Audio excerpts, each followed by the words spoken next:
I know that I'm not the only one who's come to recognize that capitalism behaves like a cruel and narcissistic boyfriend.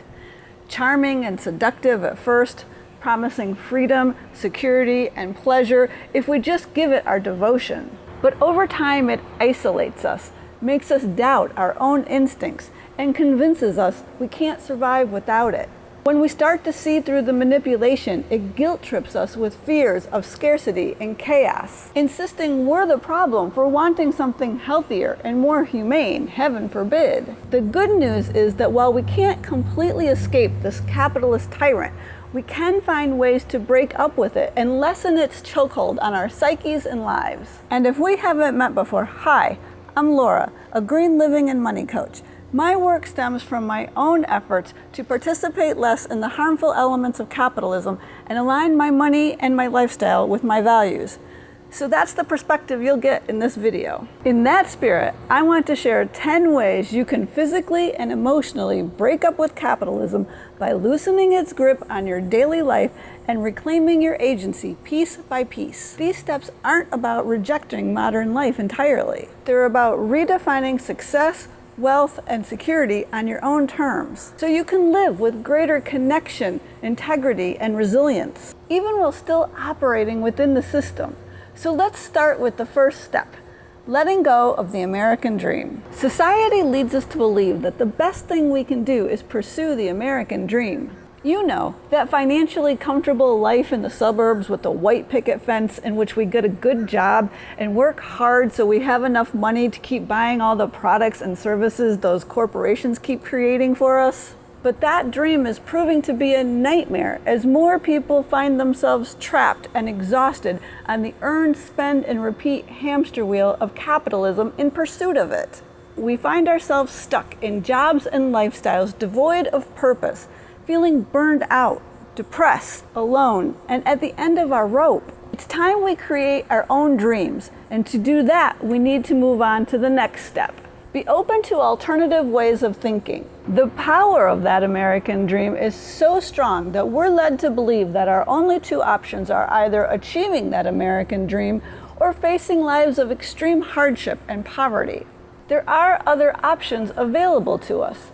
Admittedly, breaking out of this paradigm is not easy. We'll need to be able to break free of the notion that there is only one single reality, one way of being or living. And this is actually a good thing because our pursuit of the American dream has left many of us fragile and unprepared to navigate the realities of life in the midst of rapid climate change. As we open ourselves to what I guess I'd call more eco-conscious and alternative approaches such as solarpunk and permaculture, we're able to design more fulfilling and financially resilient lives that will help us better withstand the political, economic, and ecological challenges that await us. One excellent source of inspiration in this area are the many examples Kirsten Dirksen shares in her videos of the homes and lives people have created for themselves beyond our mainstream cultural narrative. Which brings me to the next step. Redefine rich. So as we're backing off the American dream and opening ourselves up to alternative ways of existing in the world, it's only natural that we'd end up rethinking what a wealthy life really looks like. For me, this process began during my time as a Peace Corps volunteer in Poland in the mid-90s. Even though people had less money there, their lives were so much richer in many ways. They spent more time with friends and family.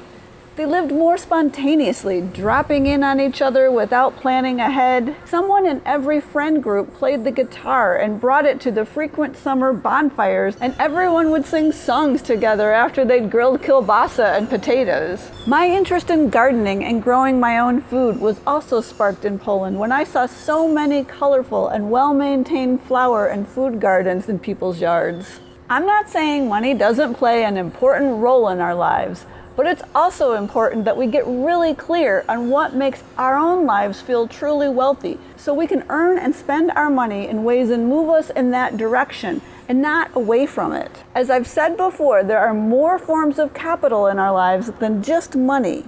Which ones do you value and how will you cultivate them? Okay, next.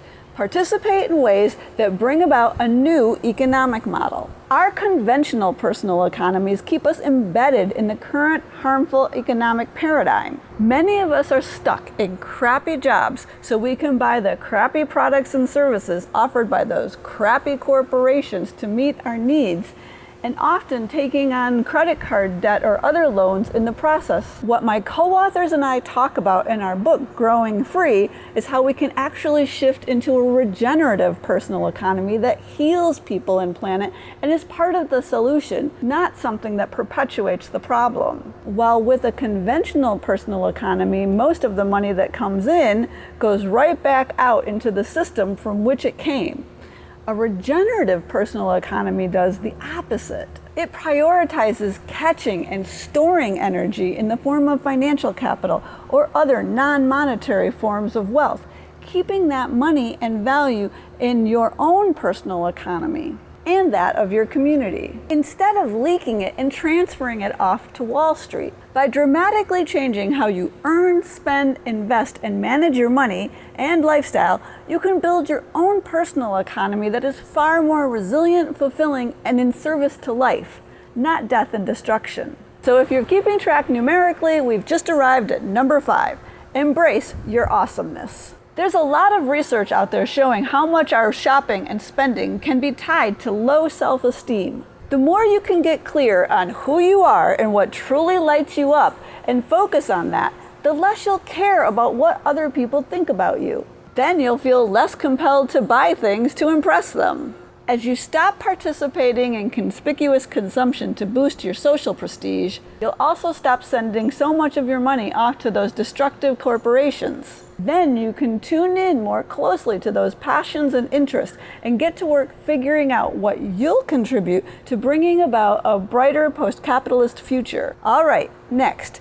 Tune in to what makes you feel resilient. In the wild and unpredictable landscape of climate change and late-stage capitalism, we're all navigating a relentless storm of stress and uncertainty that's leaving us drenched in anxiety.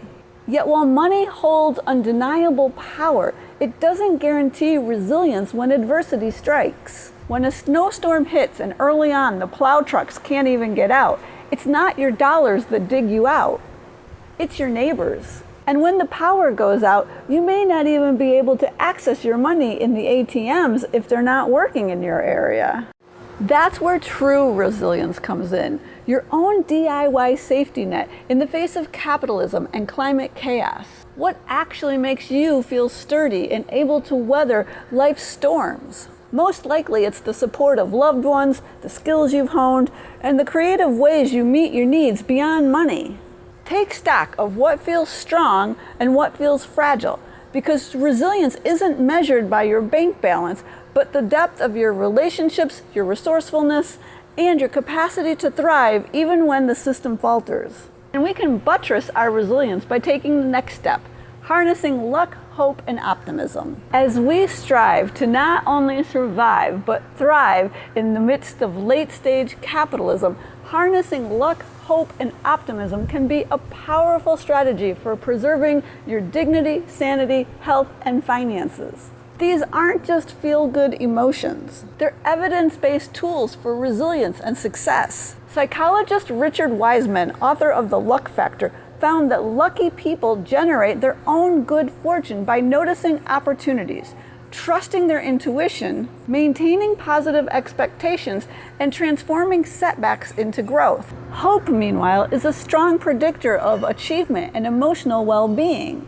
It's not mere wishful thinking, but the belief that we can take meaningful action to improve our circumstances. Optimism complements both luck and hope by fueling motivation, enhancing happiness, reducing stress, and helping us navigate life's inevitable challenges. Together, these three forces form a self-reinforcing foundation for greater well-being and agency, even in the chaos of late-stage capitalism. Even with all that hope, luck, and optimism, we still need to be open to the next step, and that's accepting some inconvenience, discomfort, and difficulty. Society's relentless pursuit of ease and convenience fuels the capitalist engine, luring us with the promise of instant gratification and effortless living.